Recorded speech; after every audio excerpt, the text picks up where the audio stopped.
Okay. Well, we wanted to make this more interactional and have some questions and kind of bounce back and forth. I'm going to kind of kick it off on the residential side and talk about some of the concerns that I have that I'm trying to address and face with the evolution of this technology and some of the side effects that comes with it. So for me, we're doing more and more and more smart homes. And we've got clients that are hodgepodging little pieces together. And that's one thing. Then we get into doing complete smart homes. And more of these companies are popping up left and right because it's a growing trend. It's not going anywhere. So we've got all these companies now that are like, I do smart homes, and they do them. But the problem is the security attached to them. And this is a client or a conversation that I have with my clients all the time is in order to do this right, we have to actually build a network in your home. You're going to have a network closet. We've got to talk about security endpoints. Each device that you have online, whether it's a light switch or a lock or a phone or a tablet, are all subject to penetration. And so all it takes is one access point, and someone can control your entire home with you inside it. And Peter had an excellent point that I had yet to think of that scared me to death, is that someone could actually lock you in your home. And so now I have a whole new set of worries to think about. But we're trying to focus more on security management. I work in DC, so I have a lot of clients that are in the federal government. And they have clearances, and they have home offices, and we're building those. And we have to have really thoughtful conversations about the security that we're putting around their homes. Because an access point into the home could be an access point into their government, into our government, into their companies, and things like that. So we're now looking at the home in a sense of forget locking the front door. We've got to talk about security access points on your network and on your endpoints on your network. Yeah, I mean, that's a great point. So we had the privilege of going to dinner last night, which was nice because we had a chance to discuss this topic in depth. And we're going to cover a lot of areas, whether it's cryptocurrency, blockchain, distributed ledger, security, AI, robots, future technology, as it relates to real estate and construction. But one point that Brook mentioned was I do work with a lot of cybersecurity experts, and their number one concern when we talked about putting in technology to unlock doors or to do unique things at our apartment building communities was the ability for a hacker to lock people in.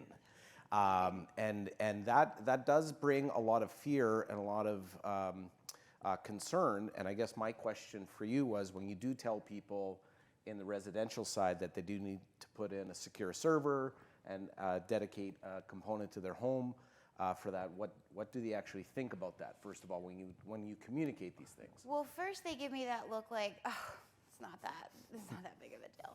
And then I scare them to death. And then we have a real conversation about it. Because, when you start thinking about this new level of security, you have to be thoughtful. And I think one of the big things for us in our industry, whether you're in commercial or whether you're in residential, is really being an advocate for your client. So that means maybe we forego a smart home and I lose that chunk of the budget if you can't afford doing that next step and securing it properly. Because I don't want to put something in someone's home because it's shiny and cool and fun when I could potentially be putting their family at risk. And one of the easy ones to discuss is Nest. The little Nest thermostats. They are really marketed. You can buy them at Best Buy, Amazon, wherever you want. But if those are tapped into, the way that their sensors are set up, someone now has access to wherever, they can track you wherever you are in your home. They know when you're home. They know when you're not home. It's very dangerous. There's a simple product called Ecobee. It does the exact same thing. It's much more secure.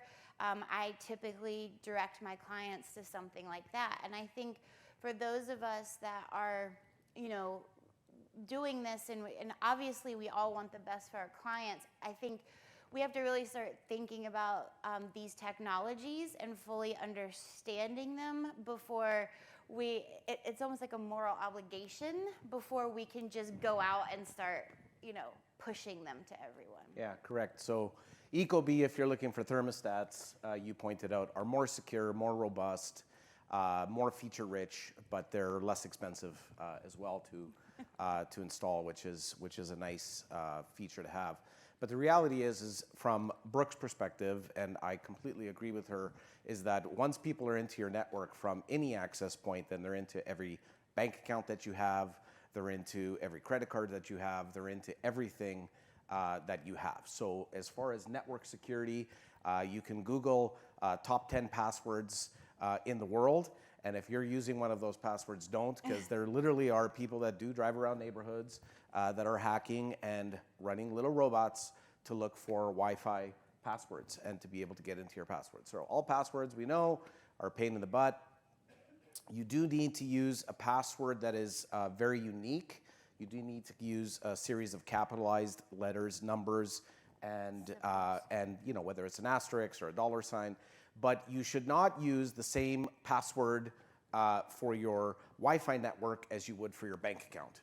That is a big no-no. So you want to make your bank account passwords like very unique, very robust, extremely robust, and quite frankly, sometimes the best place to store your passwords is on a piece of paper, in a safe, hidden in your home, somewhere. Exactly. But these are things that we're gonna address and talk about. But, and one thing that I get a lot too is like, well, who am I? Like, who's gonna attack my home Wi-Fi? They don't care who you are. That's not how it works. There's bots out there that are just constantly pinging every point of the internet that they can, every penetrating Wi-Fi networks. People can there's actually tools that hackers can use. They can drive around neighborhoods and it just is constantly pinging until they find one that they can pop into. So for example, if your home Wi-Fi, if you got the router and you just plugged it in and started using it and you didn't log into your router and change the Wi-Fi, I can pop your Wi-Fi. Yeah. I could be in your Wi-Fi in like 10 minutes. Very, very interesting. Maybe just by a show of hands, who uses the service LifeLock or Experian in the room? Anyone? Okay, one. So two. So now three, four. Okay. So four of us use this. And from time to time, even myself, who is a total tech nerd, and I started off in real estate and technology at somewhat of the same time, longer story for another day or another conference. I get notifications maybe once every 3 months. My data has been sold on the dark web. Okay, my phone number's on the dark web. This company was exposed on the dark web. This password has been exposed. So what does that actually mean? What is the dark web? Dark web is what it communicates. Yeah. There's a dark internet. People who are trying to do malicious things on the internet. Now, maybe they're doing some very unscrupulous things that we also don't like, but they're also trying to sell data or have access to data. So if you're not a member of LifeLock or you're not a member of Experian is a credit score company, you absolutely need to sign up on LifeLock, sign up on Experian, put in all your credit card numbers, put in all of your bank account information. Now, you might think this is counterintuitive, so yes, there's some trust involved here, but they will notify you when your passwords have been hacked on a certain website. So then you can take that particular piece of data and say, okay, well, this password has been sold on this website, and I use that same password and that same internet name or handle or username on these other 6 websites. You must immediately change that, because believe me, it's just like news. By the time you read news about a good real estate market to buy into, it's like, you're 4 years late. Don't do it. Okay? It's sort of like that. When you see that information on the dark web, you've already been exposed. Yeah, that's a really good point. And I think, when we're talking about technology from like where we see it going within the future, compliance runs downhill. So first it starts with the federal government, then it goes to the banks, then it goes to, hotels, things like that, and then it slowly trickles down. I think this might be one of the first times in the future that we're probably going to see compliance and penetration testing on individual homes. And I think that's probably going to be dependent on what you're doing, your career, your clearance, things like that. Because to have certain amounts of information in a home office, I think it's going to start to tie in. I think that's super interesting. So that's a good point. One of the things when we were talking about this topic yesterday is I was focused more so on the pain in the butt of these new technologies that are all disparate data sources. And what I mean by that is if you want a technology to turn on all your lights in your home, that's great. It's really cool. You put in the light bulb, plug in the switch, that's one app. Oh, you want some technology to be able to unlock your door or lock your door, that's another app. You want a technology that is going to allow you to view who's at your front door, that's another app. You want a technology to control your thermostat or your Ecobee, that's another app. And so disparate data sources drive me crazy because it's like, okay, this all of a sudden what turned from cool turned to sucks. This totally sucks, okay? So I'm super passionate about bringing disparate data sources together, and then you can integrate new technologies, you can integrate different things like emerging technologies like blockchain and crypto, and we're going to talk about that throughout the talk here. But we do want to make it interactive, so as we're transitioning from topic to topic, mic person, if you do want to ask a question, please raise your hand. Person will come with you to the mics. We have a question right over here. Rather than waiting to the end, we'll make this very interactive because I think we're going to cover several topics. Yes, sir.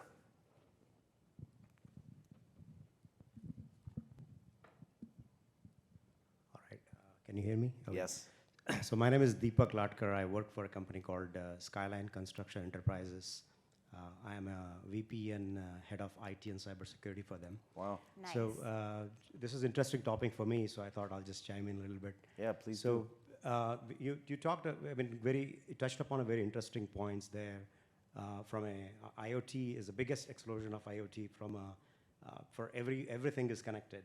So the challenge of that, like which you also already talked about, is the homes which you mentioned put like the passwords, different passwords, a little intricate, difficult passwords.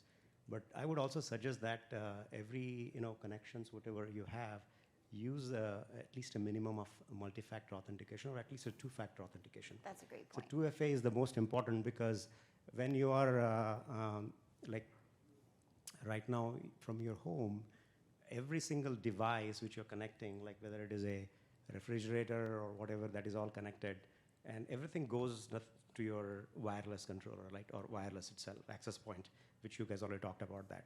So the wireless access point itself also has the 2FA authentication mechanisms as well. maybe just explain that. What is that, or in layman's terms, what is two? So what does it mean? So whenever you log in with just a password, the second factor authentication is important as well, which the second factor authentication means a second level of your logging in security.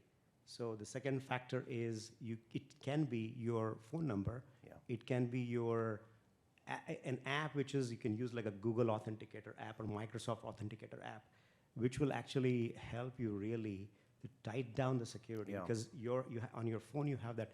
It gives you a one-time authentication code, which is the second level. You have your own password, and the second level is your authentication code. So in layman terms, when you change your password or your email company per se will automatically send you a second authentication as a text message to say, your password is about to change. Do you authorize this? You do, great. And then it'll send you a code that you need to enter. Yeah. So that is one of the things. And then you also mentioned about the central, like I think smart homes eventually the pen testing might be one of the areas where penetration testing basically from a security standpoint. So that is very important. But I think it might be a little overkill, which I feel from for the homes.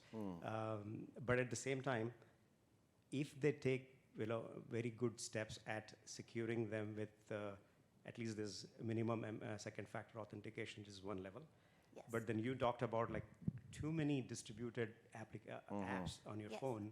That's definitely a bigger problem too. But there is some sort of a, I hope there is one particular, some sort of a device or an app which can connect you to all these different vendor, infrastructure. So Well, one thing that I can Thank you. speak to is that when you're making a plan around a smart home, I think we all kind of start with that hodgepodge, like, ooh, I got a light switch, or ooh, a light bulb, or a lock. And then as your interest grows and you're like, this is great, I don't have to do this anymore, then that's when we talk about doing a true integrated smart home, where everything is wired together, everything's controlled from a single iPad, you've got touch screens on your wall. That's really where you want to get your home, because as you mentioned, I am guilty of that. As I started integrating smart home, I was like, this is, I can't deal with this. I've got to just pull the trigger and make something real happen here. But I think also when you actually put a plan and get it all connected and secure and networked properly, one, it works more smoothly. Two, you have a better chance of increasing your security, and you have a little bit more control over what's happening. Yeah, that's a great point. And you also mentioned the IoT, which stands for the Internet of Things.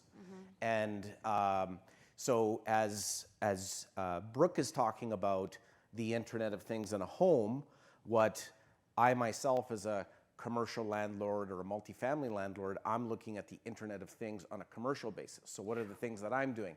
I'm putting sensors on pumps. You might say, well, why would you want to do that? What has that got to do with anything? Well, as soon as that pump becomes uncalibrated, as soon as that pump becomes less efficient, it's working harder. So we know that that pump either needs servicing or it's about to break down. So what are electric pumps used for, or electric generators used for? Escalators, elevators, little minor things like that that don't disrupt life at all, right? So you want to really be understanding when those things are about to break, because a lot of these pumps are made in Germany. So if it is an emergency situation, you're then looking at flying in a pump all the way from Germany versus saying, you know what, it looks like there's this pump is degrading, looks like there's 6 months of life left, we can order it in. But that's also a penetration point. So maybe, I think you're right, it can be overkill to say you got to set up your own server and you got to have it, but you know what, at the end of the day, this is where things are moving towards, right? And maybe you can move it to farm to, do some Bitcoin farming or something like that, who knows? But the reality is that you really need to understand these things, and Brook brings up a lot of points that I actually had not thought of, so it was a great conversation. Thank you. And I think one of my other concerns is, we're sharing documents and drawings. I can't tell you how many times an architect will just email me drawings, or a client will be like, email those to me. That's starting to make me really nervous too, especially when we're talking about, networking a home for a smart home, because we're giving someone the roadmap to exactly what we're doing to make a home secure. And email is not secure. I don't know how many of you saw my presentation yesterday. It feels longer than that. But that's why I've tried to move my company off of email and onto Slack. It's not perfect, but it's better than email. There's an encryption around it. We can share documents more easily, more secure. And there's probably something better. And that's probably where we should be. Some sort of incredibly secure file share, and especially in the commercial industry, I think this is something that is, in the future, this is probably going to be a norm, is that these drawings, documents, anything pertaining to the roadmap of a building should never be shared over email, because they can be compromised. Yeah, this is where 1 + 1 = 3, because again, Brook was bringing up all these things. Yesterday, I was like, never thought of it from that perspective. So I always tell people, email is absolutely not secure. Do not send, if you don't know, do not send your social security number over email. Do not send credit card information over email. Don't have your home address. Do not have anything in email. Also, a good rule of thumb for life is do not send angry emails. Why? That email is on a server somewhere in the world. So it's on the person's desktop that you sent it to. It's certainly in your sent box. You can delete it, they can delete it, but it's sitting on another server somewhere. And then there's called server redundancy and server farms, okay? And then there's something called mirroring. So what does that mean? Well, we live in Arizona. Great, we got a server farm here. But what happens if there's a snowstorm or a sandstorm or something that happens in Arizona? So what do they also do? Well, we're going to set up a redundant mirroring server farm in DC, and then we're going to set one up in Mumbai, and then we're going to set one up in Singapore. And so there's all these hosts of servers with all of that data everywhere, and guess who's trying to get into it? People from the dark web. They're absolutely trying to hack that information. So you brought up a great point, because I actually never thought of that ever. Do not send a building's plans or apartment building's plans or residential plan over email. Actually, that makes perfect sense. You get to know all of the access points, any underground tunnels, anything that's built into the home.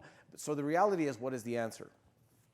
I don't know exactly what the answer is, but I use something called Citrix file share. So a lot of you heard of Dropbox. I'd like to hear your opinion on Dropbox. Yeah. I generally don't use Dropbox because anything that's free, it's like, okay, stop. Not going to use it. But Citrix file share is something that's pretty awesome. It's a subscription service. It's super secure. And this is where your resident has access to decompress a Citrix file share. You're sending it. It's encrypted. And it's sort of end-to-end encryption. It's a good way to share files, kind of like a Dropbox, but much more secure. What are your thoughts?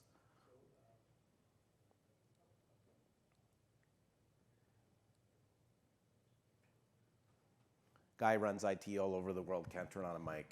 Horrible. Happens to me all the time. I get so nervous when I do a presentation. I have a little projector. It's like, I've never felt more stress in my life, because 9 times out of 10, something's not working. I get it to work like 2 minutes before the presentation. Different. Yeah. The problem actually starts, right?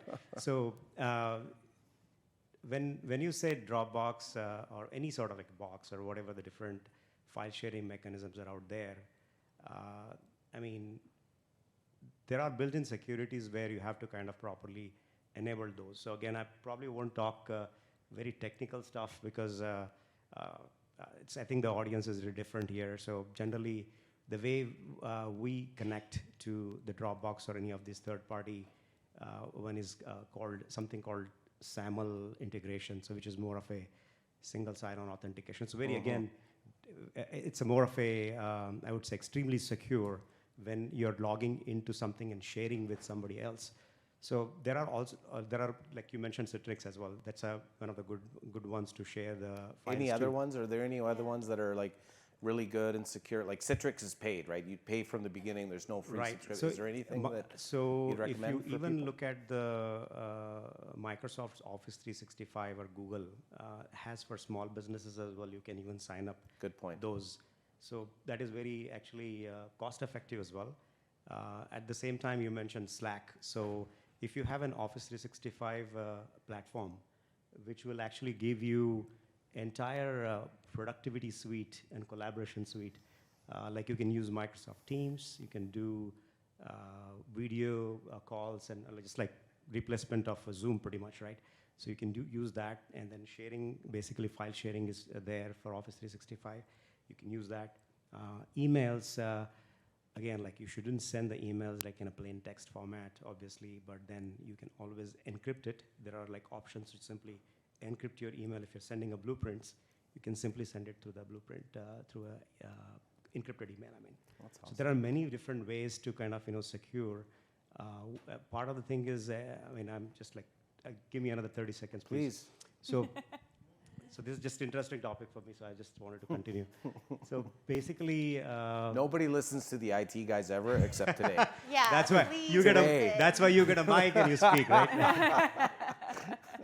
So part of the thing is actually, we are actually investors in the GC firms as well, and we buy a lot of many companies nationwide. We own in the GCs. So hundreds of subcontractors we work with, and when I perform the analysis and all, I have seen that they really like extremely poor at the basic infrastructure required for the security stuff. So the thing is, we have to educate every single employee in the organization. There is something called employee security awareness training. So there are like platforms available which actually you can use. There is something called Know Before. I don't know if you heard this company name or not, but there are many companies out there who will give these trainings. It's a video recorded trainings and online trainings where you can actually subscribe to it. In fact, if you look it up even in the YouTube, because you don't want to spend money, just look it up in the YouTube. And there are lots of actually great videos for educating employees. And I do the campaign of educating in the entire subs, like we have 100 subs, as I mentioned before. So we also built a platform for educating all our subs who are like in a contract with us, because they are one of our weakest point. If you look at the target's biggest breach, like about 6 years back, right? So that came from a mechanical contractor, and basically it cost billions of dollars to target, as well as the CEO lost the job, right? So it's very important that you educate your own employees, because every employee is a firewall, pretty much. That Thank is you. such That's such a an good- yeah. excellent point. Yeah. And when I'm talking to Thank you. businesses and kind of consulting them on some of these things, one of the examples I always use is like how you got trucks out on the road, right? You got guys in trucks running around out on the road day in and day out. Would you send those trucks out without insurance? I mean, would you feel good about that? Like, do you think that's healthy for your business? And if you're not focusing on information security, training, education, and making sure your business itself has a solid network, you are sending trucks out on the road without insurance. Yeah, no, great point. And I want to come back to something that we talked about last night of how you're implementing certain technologies. But one comment as far as disparate data sources. So most of you, whether you're in construction or property management or real estate ownership, there's something that some technology is driving your business. So it's something or some piece of software that you're usually doing software as a service. You're paying a company, or you're paying an X amount of dollars a year and then paying for licensing and paying for upgrades every year for maintenance. But you really want to talk to your company if they have something or support APIs. And if you can Google search what API means, you can look it up on YouTube. But if they support APIs and give you their APIs freely, what you're able to do is actually connect to that piece of technology. Then you can literally hire some good programmers, and so all of a sudden you can create an app so that your light switches, your thermostat, your unlocking of the door, your cameras are not in separate apps. They're all inside of your main app or all integrated. So whatever main software you're using for a business, you definitely want to make sure that the APIs are open. But I wanted to transition to something that you said, which I thought was really cool, about you're trying to offer a super transparent experience for your clients, for your trades. And it really all starts with the first step, right? Encrypting that email, using Citrix, not using email to send confidential data, making sure your passwords are different. But how are you implementing tech in your business? Because you really got to start, and you got to have that foundation to use as building blocks, right? That's a really good point. So, it's great if you can do it from day one. It's like the comment about planting a tree they made the other day about it's better to do it 40 years ago, and the next one is today. So today. But if you are just starting to implement into your company, starting with small tools and not overwhelming yourself, I think is a key, because there's a lot of tools that they seem overwhelming in the beginning, but an hour later you're like, oh, wow, this makes my life so much easier. Like that just eliminated probably 20 phone calls a day. So, it's worth the effort to educate and figure out. And really, you need to have a conversation. You need to figure out what your company goals are. Where are you having pain points? Where are you struggling? And then that can kind of help you figure out where you need to implement first. But for us, we really focus on having an infrastructure that speaks to one another. I sing Salesforce's praises all day long because it's just a simple way to to implement a lot of different tools and have it all talk together under one platform. It gives you so much visibility into your company. It gives you so much visibility into what your employees are doing. It automates workflows. It really allows you to work smarter, not harder. And I can't tell you how many companies have said, oh, that's too expensive. That's for the big guys. But yet, they're out here buying all these subscriptions to all these different things, and their employees are having to go 15 different places, and they get frustrated, and they get locked out of one thing and locked out of another thing, and it goes back to the same issue you were trying to solve. You've created more work for your employees. So when you streamline your technology and you build a solid, dependable platform, you make your life easier, you make your employees' lives easier, and we all do what we came to do. We're out there, we're turning over business, and we're presenting better to our clients because we are more organized. They're getting a better experience because we've invested in ourselves. Right. And you mentioned Salesforce, and there's two other platforms that are fairly common, but can you talk about Slack and Trello? Yep. How so you're implementing those and the the benefits nice if thing people haven't is heard that about those? you can kind of have them all talk to one another. So Slack essentially gets your company off of email. So you can create channels. You can have a marketing channel. You can any sort of everybody on one project can be on one channel. We all deal with returns. That's the joy of life in our business. So you can have a return channel. You can have a customer service channel. All these things where all of your information and content now gets siloed. So instead of having to dig through emails to find something and then it's like, oh, that's not the right chain. Now I got to go find the other one. We're just burning time. Whereas in Slack, you go right to the channel you need to go to and you put your keyword in at the top and it pulls up your conversation. And then you can upload documents. You can direct conversations at particular employees, but yet the whole team sees it and everybody's on the same page. Everybody knows we're pushing forward, work is getting done, and there's none of these can you give me an update on that? Mm-hmm. How many updates do I have to give in a single day? On Slack, it just makes everything simplified. You can click on a post and have an entire thread under that direct post. So it really kind of hones in the people that are most pertinent to that piece of content. And then it's great because you've got it on your phone. It's an app. So messages pop up like text messages. You can kind of see what's important and what isn't. At the end of the day, there's a desktop application, or you can log in on the web, and you see everywhere where there's new posts have been. So it allows you to go back through it like email at the end of the day, but it also allows you to attack things more directly in a more organized manner. Now, this also connects to Salesforce, so then you can start mapping and tracking your content, and you have a footprint. And I think that's really important, to have a digital footprint. When I have clients sign off on things, I have them initial everything, and then we have it right there. And I have them do an e-sign because it goes directly to their email. They sign it, they return it to me. I have a timestamp on it. There's no question, and I can go right back to that. It was like, well, this is the image, and these are your initials.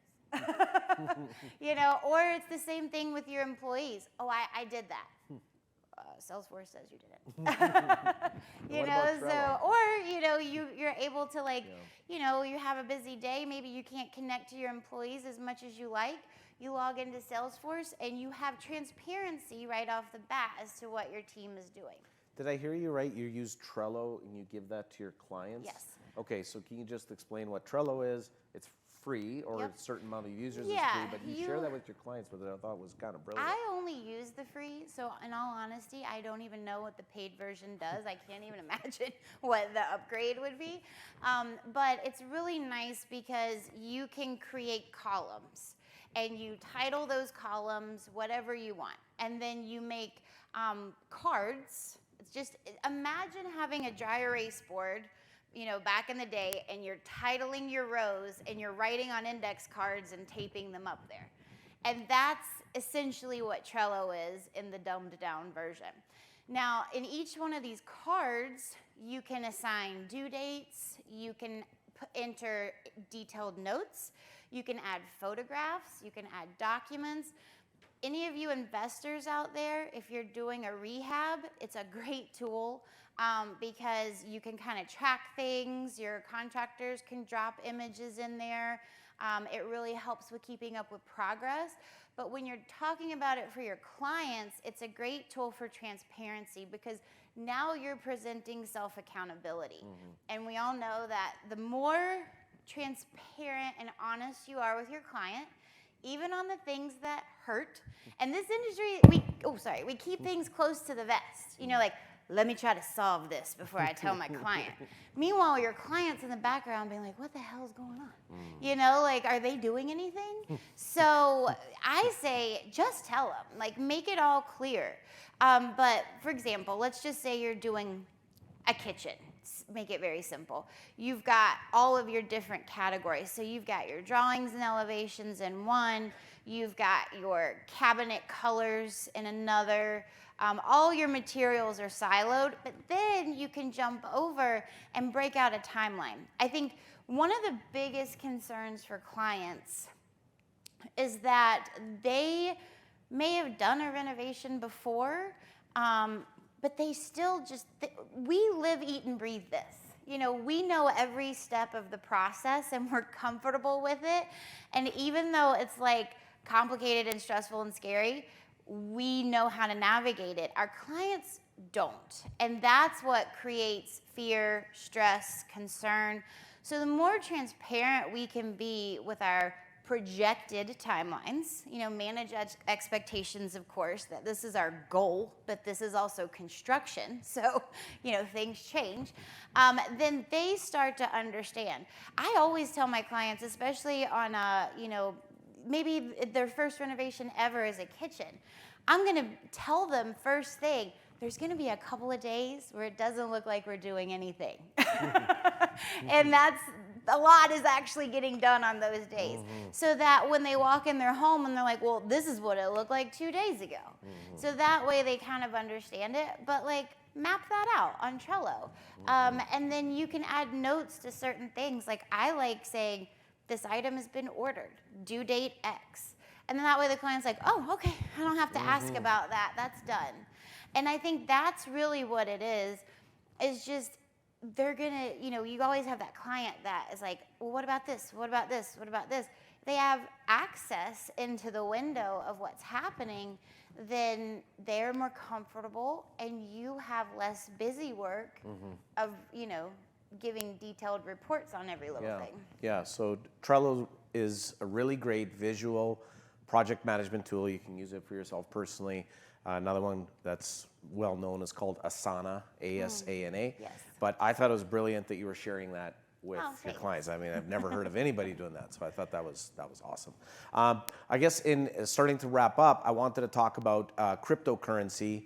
A lot of people ask me about cryptocurrency. I used to travel the world and talk about cryptocurrency and talk about distributed ledger and blockchain and smart tokens and smart contracts, and still go to a lot of conferences. And the first question is people ask, like, which one should I buy, or what should I get into, or how do I get into mining Bitcoin? And I guess I really just wanted to talk about 4 components that you really should look for as business owners, how this can disrupt your industry. So first thing I'll say is the first coin developed. No one really knows who developed it, but we think it's a Japanese person who developed it, and everybody knows Bitcoin. Bitcoin doesn't really do anything. It's not intelligent. It's not anything. It's an electronic coin. It's cool. Price goes up. Price goes down. Someone bought 4 pizzas as one of the first transaction from Domino's with, I think it was, how many coins? Was it 100 coins? Yep. Or something like that, and now it's worth like zillions. It's like worth so much money for those 4 pizzas. But the really most important thing that you can think about what can help your business is something called the blockchain, but it's really all about distributed ledgers. So distributed ledger, for those of you that are like maybe 50 or older like I am, you remember those blue ledger books that we used to write all the accounting down and hand it to the accountant or look over it every year. So distributed ledger is like that. So it's just as if there's a transaction happening on this stage between Brook and I, and all of you are recording things in this little ledger, and all those ledgers have to match, and then that validates this transaction. Why that's important is because there are 2 coins that I particularly like.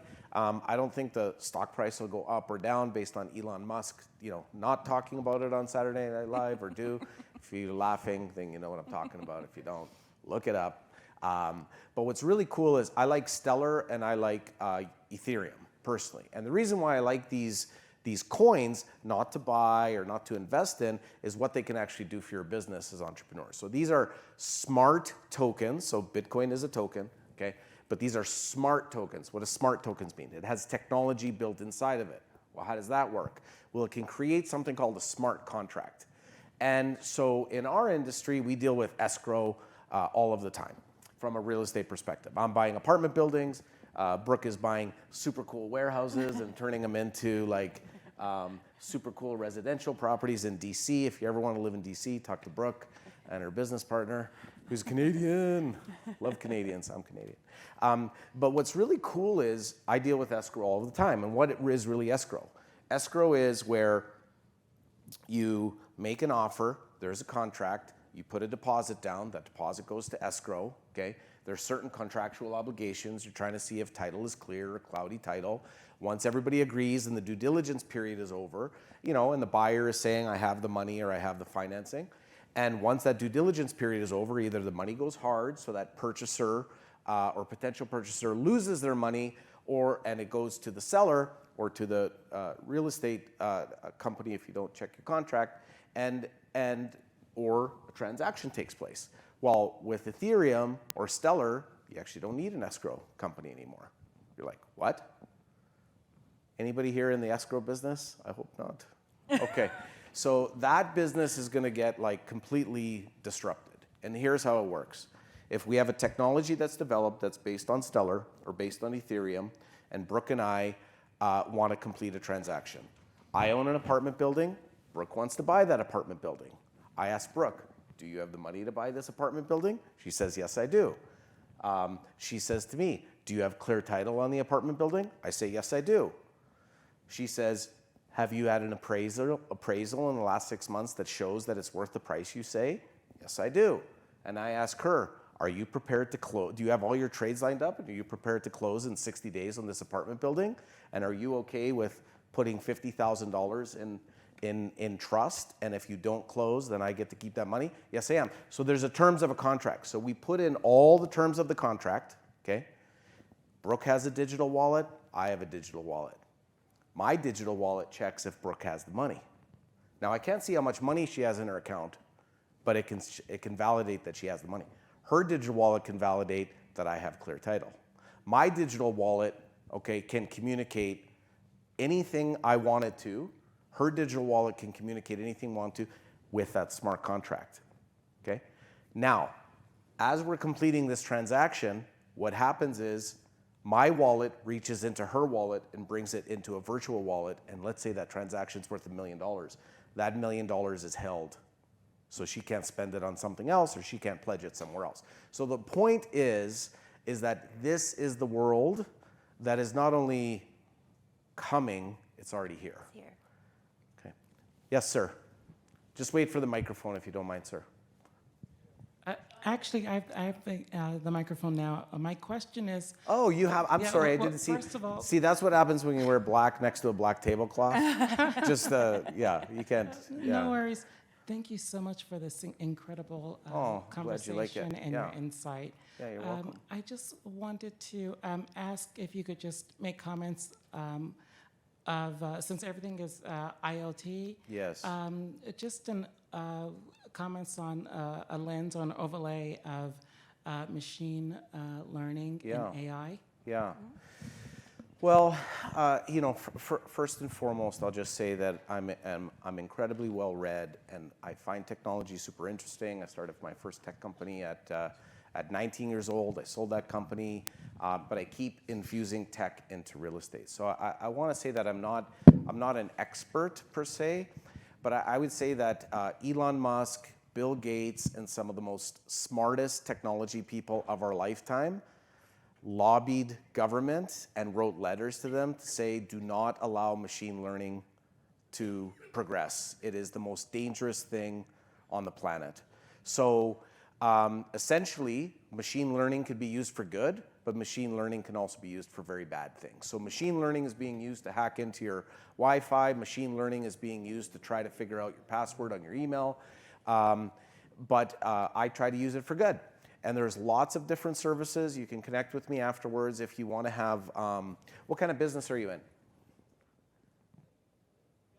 Okay, like selling or renting, both?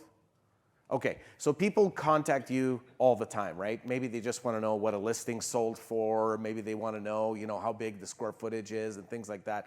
And you're just like, not another, this is just the way, I want to talk to buyers or I want to talk to potential residents. So the nice thing is, there's a lot of machine learning that can learn about your business, learn what you want to talk to people about, learn what the buying signs are, but will communicate anything you give them permission to, square footage, selling price, when showings are available, and those kinds of things. Maybe like the mindless communications that you have. So that's where machine learning can really come in.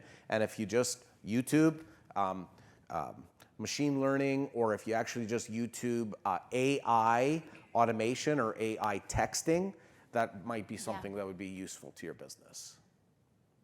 Connect with me later if you want some referrals. Yes, sir. Yes. So first off, I want to say I am definitely a believer in the technology of cryptocurrency. My one thought, as far as a real estate closing is, if you're is really the volatility in Ethereum or Stellar, some of your favorites, and how you see that being an issue as far as closing. Because for your example, you could put $1 million in escrow that by the time closing happens, it could be worth $2 million or it could be worth $300,000. So do you see any concerns or I just wanted to hear your thoughts on that. Yeah, no, it's a great question. So when I'm talking about using Ethereum or Stellar, it's not for the payment methodology. It's still utilizing what we currently know that may also get disrupted as far as the current monetary system on the planet. So it's more so, I guess, my specific point. And if you're an expert or if you understand cryptocurrency, you're going to make money in cryptocurrency. My particular point is, how do we as business owners incorporate that technology to make money or disrupt a construction business or disrupt a real estate business? So I'm talking about US dollars, trading with US dollars. And that's specifically what I'm talking about. Yeah, is that? Yeah, good, thank you. Any other questions? Oh. Good for time? Yeah. Okay. Thank you. I want to thank Brooke. You're amazing. You too. Yeah. We got thrown together on this, and it was such a pleasure. Thank you. Thanks so much.